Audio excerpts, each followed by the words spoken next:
खबर पटना से इस वक्त एक बड़ी खबर आ रही है। राज्यपाल के बुलाने पर भी नहीं पहुंचे हैं के पाठक। 30 मिनट इंतजार के बाद राज्यपाल निकल गए। कार्यक्रम में शामिल होने के लिए राज्यपाल निकले हैं। के पाठक को 10 बजे बुलाया गया था राजभवन। 9 अप्रैल को कुलपतियों के बैठक में भी के पाठक नहीं पहुंचे थे।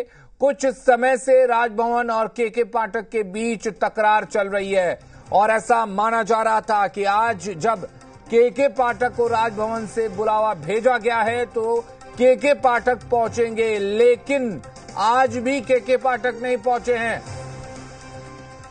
निषेध हमारे साथ जुड़े हुए हैं। निषेध, क्या कुछ जानकारी है? आज क्या वजह रही कि के पाठक राज्यपाल की तरफ से बुलावा भेजे जाने के बाद भी नहीं पहुंचे? बिल्कुल अलीम जी, देखिए ये पहली बार नहीं हुआ। इससे पहले भी राजभवन से बुलावा आया लेकिन के पाठक नहीं पहुंचे और अब आज एक बार फिर से राज्यपाल के द्वारा अपर मुख्य सचिव के पाठक को बुलाया गया था लेकिन वो नहीं पहुंचे। लगभग आधे घंटे तक राज्यपाल ने इंतजार भी किया। उसके बाद एक कार्यक्रम में शामिल होने के लिए राज्यपाल राजभवन से रवाना हो गए, लेकिन के पाठक लगभग 10:30 बजे से ऊपर का वक्त हो गया था और 10 बजे उनको बुलाया गया था, लेकिन 10:30 बजे तक वो नहीं पहुंचे।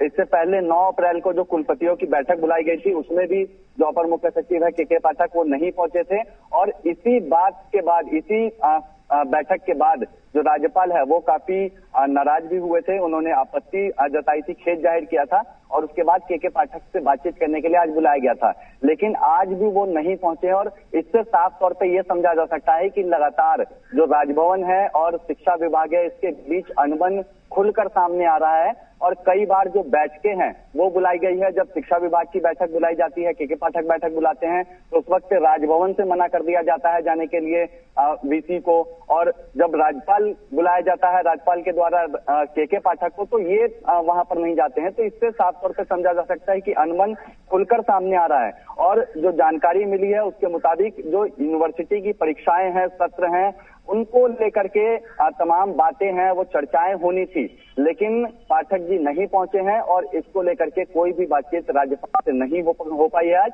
और राज्यपाल भी राजभवन से निकल चुके हैं। यानी कि ये माना जाए निषेध कि जब एक बार फिर से के पाठक राजभवन की तरफ से बुलावा भेजे जाने के बाद नहीं पहुंचे हैं तो ये तकरार और बढ़ सकती है।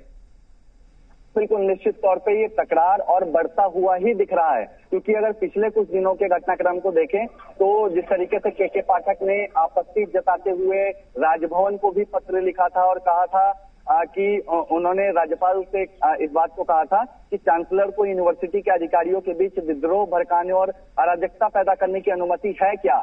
आगे उन्होंने अपने पत्र में इस बात को भी लिखा था कि 21 दिसंबर 2023 के आदेश का हवाला देते हुए पाठक जी ने कहा था कि किस कानून के मुताबिक आप प्राथमिक और माध्यमिक शिक्षा के संबंधित मामले को निपटाने का अधिकार रखते हैं। और वही जब राजभवन के द्वारा उनको बुलाया गया इन तमाम चीजों पर बातचीत करने के लिए तो वो नहीं पहुंचे हैं। तो इससे निश्चित तौर पे जब बातचीत नहीं होती है, कोई निष्कर्ष नहीं निकलता है तो और विवाद बढ़ने का आशंका जताया जा सकता है और इस तरीके से और जो अनबन है राजभवन और शिक्षा विभाग के बीच वो बढ़ता हुआ ही दिखेगा।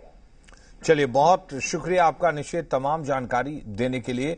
तो के पाठक राजभवन से बुलावा भेजे जाने के बाद भी नहीं पहुंचे हैं। 10 बजे का वक्त दिया गया था, उन्हें राजभवन बुलाया गया था। 30 मिनट तक राज्यपाल ने इंतजार भी किया, लेकिन बावजूद उसके के पाठक नहीं पहुंचे। और फिर से शुरू करते हैं तेज रफ्तार में खबरें।